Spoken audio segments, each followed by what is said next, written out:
Today we're going to take a quick look inside the B40 A118C DVR. The C stands for the capacitor version, and you should get your DVR in a box like this.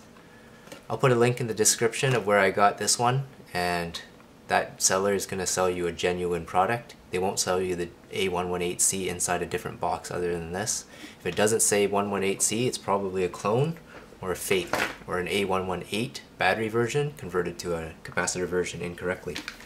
So the capacitor version, I've opened it up here, and the capacitors are 2.7 volt capacitors, 3.3 farad, and I'll show you that in a little bit. It's these green ones, but the special thing about them is that they're 3.3 farads and they have enough power to run the camera for a couple seconds. Okay, so there's only 3.5 volts across them. Let's measure one of them. When you short these suckers out, they'll blow in your face, so be careful. 1.7 volts on one, 1.771 volts on the other. So it gives you around 3.4 volts. And when we go to unplug it, you should be able to see the meter there. Oh, it actually went down to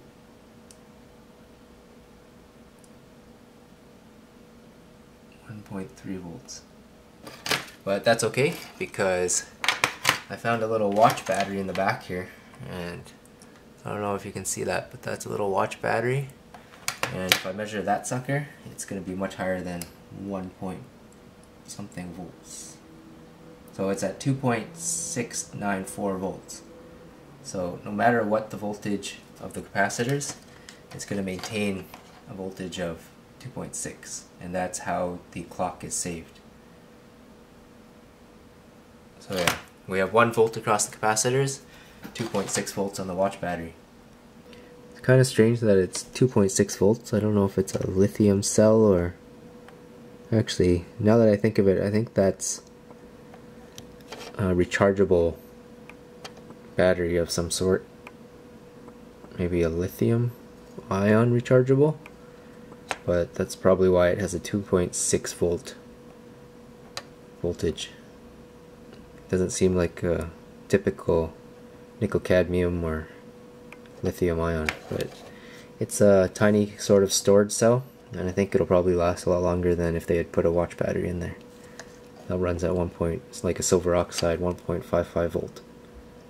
So you've got your storage cell and these, and I think that tiny cell won't blow up if it's hot in the summer, and that's why they didn't want to put in a lithium polymer cell in there. So I think that answers how this thing holds its date. And if you get a knockoff version, that was a 118, and it doesn't have that little storage cell in the back, that's probably why your DVR is losing its date and time. This one also had the microphone taped on the top here. I don't know why. The microphone should be taped on the side and face out that little hole, so keep an eye on that. That's probably just them getting lazy. They also have glued this speaker onto the top of this PF card slot, a micro SD card slot, for some strange reason on some of them, but not this one. So to take it apart, to check yours out, it's just those 2 screws here, 2 screws here, and then this thing just comes straight off. So the next thing we want to check is whether or not this thing can record when you put it to accessory. Let's take a look at that by plugging it in and unplugging it. So let's plug it in. Pretend we're on accessory. Leave it for like 7 to 10 seconds. Maybe you're tuning a radio. Now you go to crank it. 1, 2. You should crank only a max of like 4 seconds anyway. Plug it back in. And one user had the problem of it not recording after it got turned back on. And I'm going to try to replicate that. So there you go. It's off right now. And some people have had to push the on button to turn it back on, but it appears that this model, which seemed pretty genuine to me, continues recording. It's flickering because of the AC adapter, but you can ignore that. I've tried a bunch of different ways unplugging and plugging back in. It seems to always go back to the recording state. So let's wait for the lights to turn off. Oh, that's what it's trying to do. It's trying to shut down. So it shut itself down using the 3.3 farad capacitors, but it seems to always boot back up. Maybe I'll try to catch it when it is on its shutdown sequence next time. So I'll plug it back in when it's shutting down. Alright, so now it's recording, and it's going to record indefinitely as long as you leave it plugged in.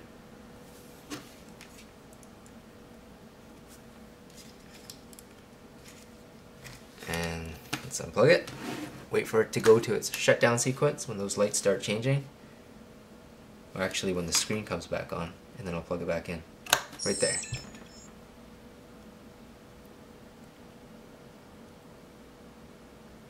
So that caught it off guard. Now it's doing some weird stuff, but it seems to always come back on and keep recording. So I think as long as you get a genuine A118C, it will always record no matter how long you crank, how long you leave it in accessory, and however you plug it in or remove it, it's going to keep recording. That's what it should do. So I'm going to put a firmware for this B40, A118C, and that firmware is for the capacitor version. All you got to do is stick it inside a TF card in the root directory, plug it in, and then it'll flash it. You got to take the card out, delete it, otherwise it's going to flash it every time. So it's flickering because the cable I was using was crappy. I put a better USB 2.0 cable in there, and with the proper cable it works properly, it doesn't flicker. Unplug it, cranking your engine, and plug it back in. It should continue to record and blink record. So let's say you're cranking, engine starts, turn it back to accessory, it should just keep going. So this one has a 3.3 farad capacitor in there, 2 of them, and it appears to be enough to ride through your cranking. It does stop recording, but it'll just restart as soon as you go back to accessory. So let's leave it for a little longer. So you're cranking, keep cranking. Okay, now your engine starts.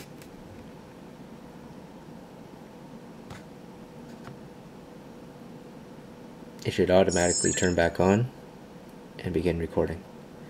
So if you have a genuine B40 A118C, the C for capacitor, then you should have proper recording no matter how long it takes for you to crank. So open yours up, check to see if you have that storage capacity, 3.3 farads, and make sure you have that storage battery as well that maintains your date and time. So I think we found out a lot today by opening this thing up, taking a closer look at the capacitor version, and it works pretty well if you have the proper one. So make sure you're buying from a proper seller. I'll put a link in the description. Whatever's there should be the one that provides you with the genuine 118C. So there you go, that's a quick video that shows you how the A118C works in terms of the capacitor and the storage battery on board, and how well it works if you go to accessory and then crank your engine and it turns off the power to the DVR. It should continue recording, and it should just record at any time you apply power to it. Its only purpose is to record, so it appears to be doing that, and I hope that helps, and thanks for watching.